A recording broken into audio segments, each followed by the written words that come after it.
সাবেক স্বরাষ্ট্র প্রতিমন্ত্রী লুৎফুজ্জামান বাবর কারামুক্ত হয়েছেন। দীর্ঘ 17 বছর ধরে তিনি কারাগারে ছিলেন। বৃহস্পতিবার তিনি কেরানীগঞ্জে অবস্থিত ঢাকা কেন্দ্রীয় কারাগার থেকে বের হন। এ বিষয়ে ঢাকা কেন্দ্রীয় কারাগার senior jail super Suraiya Akter জানান, সাবেক স্বরাষ্ট্রমন্ত্রী লুৎফুজ্জামান বাবর মাত্র বেরিয়ে গেলেন। এর আগে আলোচিত 10 ট্রাক অস্ত্র মামলায় সাবেক স্বরাষ্ট্র প্রতিমন্ত্রী লুৎফুজ্জামান বাবরকে খালাস দিয়ে রায় ঘোষণা করেছেন হাইকোর্ট। এদিকে ডেথ রেফারেন্স ও আসামিদের করা আপিলের ওপর শুনানি নিয়ে মঙ্গলবার হাইকোর্টের বিচারপতি মোস্তফা জামান ইসলাম ও বিচারপতি নাসরিন আক্তারের সমন্বয়ে গঠিত বেঞ্চে রায় ঘোষণা করেন।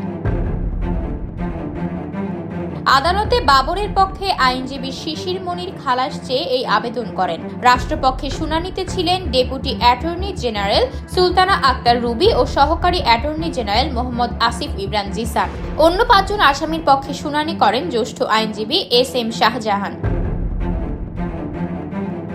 গত 18 ডিসেম্বর বহুল আলোচিত চট্টগ্রামে 10 ট্রাক অস্ত্র চোরাচালানের ঘটনায় করা মামলায় সাবেক স্বরাষ্ট্র প্রতিমন্ত্রী লুৎফুজ্জামান বাবর, মহসিন তালুকদার, এনামুল হক, রাজ্জাকুল হায়দার সহ 6 আসামিকে খালাস দেন হাইকোর্ট। মৃত্যুদণ্ডপ্রাপ্ত অন্য 6 আসামির সাজা কমিয়ে 10 বছর করে কারাদণ্ড দেন আদালত। এছাড়া ভারতের বিচ্ছিন্নতাবাদী সংগঠন উলফার সামরিক কমান্ডার পরেশ বড়ুয়াকে মৃত্যুদণ্ড থেকে যাবজ্জীবন দণ্ড দেওয়া হয়েছে।